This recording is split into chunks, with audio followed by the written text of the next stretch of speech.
Yan mga bro, so magandang araw sa inyong lahat. Muli maraming salamat sa Diyos sa panibagong pagkakataon na pinagkalob sa atin para makagawa ulit tayo ng mga panibagong tutorials, mga kalaman patungkol dito sa ating mga motor. So ngayon araw mga bro, mayroon po tayo ditong unit na yan oh.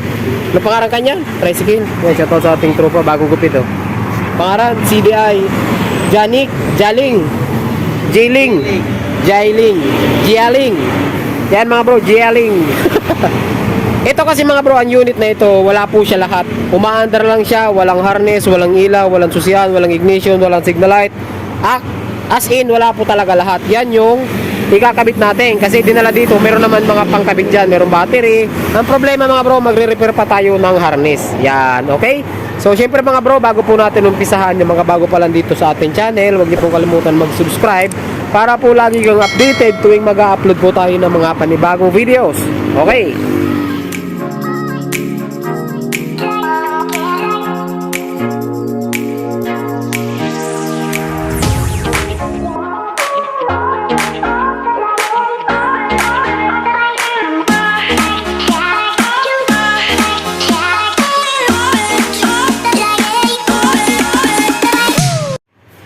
Yan mga bro, ipapakita ko sa inyo mga bro yung unit. Ayan o, as in wala po talaga siya lahat.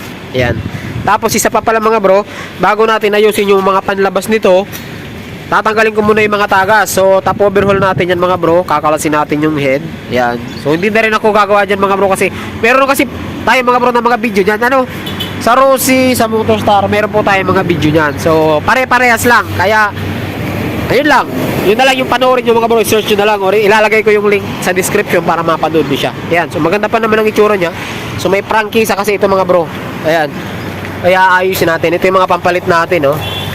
Headlight, kasi wala naman talaga siyang headlight. Ayan, taillight sa likod. Ayan, tapos dalawang signal light, harness, ano to, dalawang harness. Tapos yung taillight, ayan yung taillight sa likod. Tapos magkakabit pa tayo dito mga bro. Dalawa. Magbubutas tayo dito na dalawa. Tapos ito, papalitan din natin yan ng dalawa. Tapos yung harness niya ay ito yan mga bro. Yan. So pinaparepair ko mga bro sa kapatid ko. Kaya yan mga bro. Ayan. Kasi durug-durug na yan. Kaysa bibili pa ng bagong harness. Ayusin na lang natin. Yan mga bro. So umpisa na natin ano. So panoorin nyo na lang ako mga bro sa gagawin ko. Hindi na rin tayo gagawa dyan ng malupitang tutorial. Kasi mahaba-haba ito mga bro. Mahaba-habang proseso. Yan, so tanggalin natin yung tangke. Tapos para may latag natin yung harness. Pagtutulungan na namin ng mga diskarte dito. Shoutout dito sa aming aso na malapit. Hindi ko alam kung kanino to eh. Kaya kagawa dyan ito eh. Ang pangalan nito mga bro ay si Buddy. Buddy! What's up Buddy? Okay, tara.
Yan mga bro. So kung nakakita nyo, bali mga bro, nakalas na natin yung head. Ano. So ang gagawin lang naman natin dito, di ko alam kay bro kasi sabi niya gusto niyang papinturahan pero wala namang pinturang iniwan. So nakalas na natin. So ang pinaka problema lang nito mga bro is may tagas siya dito sa may center gasket tsaka sa pinaka head. So tatanggalin natin yung tagas tapos yan dinadali ni ayan mga bro, yung kapatid ko yung harness. Mga bro kasi madami-dami yung gagawin natin dito. So ang kasyang gasket dito mga bro, yung mga pan-DL, pang lipan 150 mga bro. So pasok na pasok po ang gasket diyan. Okay mga bro? So tapos dito sa CDI, nagkaroon ng konting modification kasi naka AC drive siya or naka stator drive. So pinutol na yung kill switch. Pinutol yung kill switch mga bro. Eh ngayon ibabalik natin. So dudugtungan natin ng wire yan. Ang kulay nito ay ito yan mga bro. Yung black na may stripe na kulay white. So pinutol nila, so dito dapat yan. So gagawan natin ng panibagong harness yan. Okay mga bro. So banatol ulit natin yan mga bro.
Tayo ano.